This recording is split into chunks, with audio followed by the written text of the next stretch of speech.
Eucalyptus বা আকাশমণি নয়, দেশি গাছে সম্ভব দ্রুত বনায়ন। উদাল, ছাতিম, জারুল এমনকি কাঠবাদাম গাছেও দেয় দ্রুত সবুজ আচ্ছাদন। আসছে বর্ষায় গাছ লাগানোর ক্ষেত্রে তাই এসবে প্রাধান্য দিতে বলছেন গবেষকেরা। উদাহরণ হিসেবে বলছেন হাতের ঝিলের কথা, দিচ্ছেন বৃক্ষরোপণে জাতীয় নীতিমালাটি দ্রুত করার পরামর্শও। ইট কাঠে নগর গড়তে কাটা পড়ছে গাছ। দেশে এখন বনায়নের ঘাটতি প্রায় 15%। এতে দিন দিন বাড়ছে গরমের তীব্রতা। এ অবস্থায় দ্রুত সবুজায়নের পরামর্শ দিচ্ছেন গবেষকেরা। এর জন্য লাগাতে বলছেন দ্রুত বর্ধনশীল দেশি গাছ। তেমনই একটি গাছ উদাল। ঢাকা বিশ্ববিদ্যালয়ের উদ্ভিদবিজ্ঞান অনুষদ লনে প্রায় 2 বছরে ঝাঁকড়া হয়েছে ডালপালা। 3 বছরেই 10 ফুট ছাড়িয়েছে এই ছাতিমের উচ্চতা।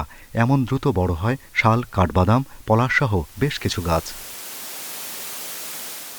মিন্টো রোড ও হেয়ার রোডে আছে জারুল পাদকের সারি। ব্রিটিশ উদ্যানবিদ লুইস পাডলকের পরিকল্পনায় রমনাতে হয় প্রথম নগর উদ্যান। তাঁর দেখানো পথকে মডেল ধরা হলেও এখানে লাগানো হয়েছে অসংখ্য মেহগনি। উদাল, হ্যাঁ, আমরা এখানে একটা গাছ লাগিয়েছি, 1 বছরে আমাকে ছাড়িয়ে গেছে।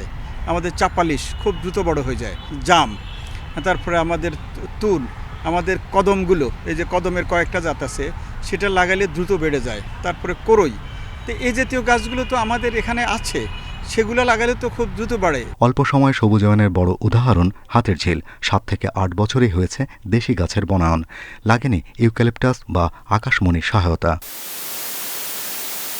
হাতের ঝিলে যদি 6 বছরে বিশাল ছায়া সম্বলিত গাছের ছায়া সম্বলিত জায়গা তৈরি করা সম্ভব হয়, তবে অবশ্যই এই নগরী কেন, বাংলাদেশের প্রতিটি নগরী, প্রতিটি বসত অঞ্চলকে এভাবে সাজানো সম্ভব। সবুজায়ন নীতিমালা তৈরি করা এবং একই সঙ্গে তার বাস্তবায়নের কৌশলপত্র তৈরি করেই কাজটা করা। এদিকে জাতীয় নীতিমালা করে সারা দেশে বৃক্ষরোপণের নির্দেশনা দিয়েছে উচ্চ আদালত।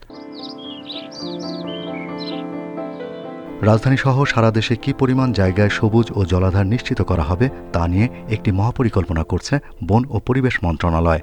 এর বাস্তবায়নে থাকছে রাজুক। Shahriar Anirban, independent news, Dhaka.